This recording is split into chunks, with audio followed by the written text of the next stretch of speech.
at first it was just me being grateful that he was accepting of me on the show as a 23 or 24-year-old. And I was intimidated and nervous talking to the entire country when I was really more familiar with the Big Ten market. And now I'm talking about Florida and Tennessee and Danny Werfel and Peyton Manning. And we're at the Swamp one year. The next year we're at Neyland Stadium. And I'm listening to Rocky Top. And I'm just like, all right, I'm just going to grind through this. And Lee made me feel like I belonged early.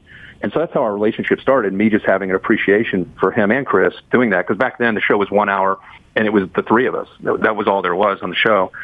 And then I think as time goes on, like anything in life, you know, you go to a photo shoot in Los Angeles in the off season or go shoot a commercial or whatever, and you're in the back of a car driving to the shoot, and you're a first-time father, or, you know, you've recently been married or whatever it is. And I would open up and talk to him, which was never really easy for me, but he's such a good listener. I would just talk to him about stuff, and he would listen. And he had 4 kids of his own.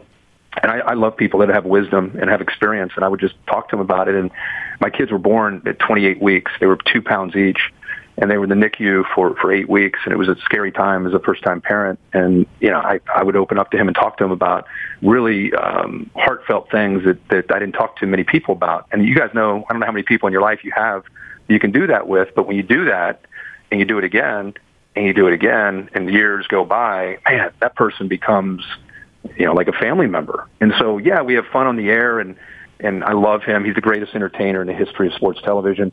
But what I really love is the man. And so, you know, when he had his stroke about 12 years ago, and we were all wondering, you know, is he going to be okay? Is he going to be able to come back? And he just worked really, really hard to come back. Then I was in a position to be able to help him. You know, after all these years, he had helped me. And it's, you know, it's like you guys with, you know, like, I don't know, he's almost like a dad, really, or a coach that you just adore. That's who he is to me, and it's easy for all of us on the show, but I have to sit right next to him for 25, it would be my 26th year. You just want to do whatever you can to make his life easy and just let him shine and just hug him and hold him up high and let everybody see how special he is. He's an icon, you know, for the sport. But for me as a person, that's what makes him who he is.